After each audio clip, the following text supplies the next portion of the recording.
How to deter squirrels from bird feeders. Squirrels can make themselves a real pain when it comes to birdseed and suet. They will also destroy plastic and wooden feeders. Stop these rascals from being regular guests at your feeders with a few simple changes and precautions. Method 1. Using a baffle. Step 1. Hang your bird feeder from a pole or post.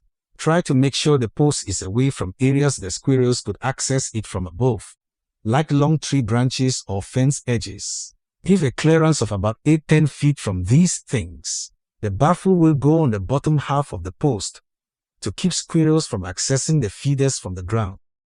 So, making sure they don't have access from the top is important if you want the baffle to work.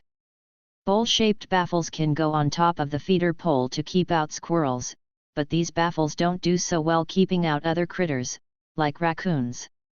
If raccoons aren't a problem where you live, then a bowl-shaped baffle will probably work fine.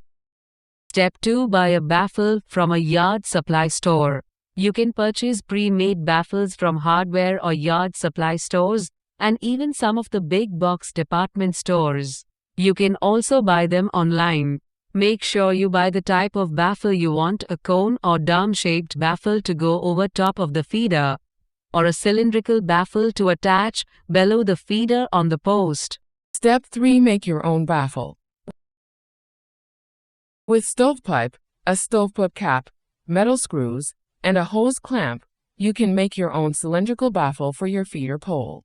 Simply drill a hole big enough for the feeder pole in the stovepipe end cap. Screw the end cap into the stovepipe to secure it. Slide the stovepipe onto the pole and clip the hose clamp below it. Let the stovepipe rest on the clamp.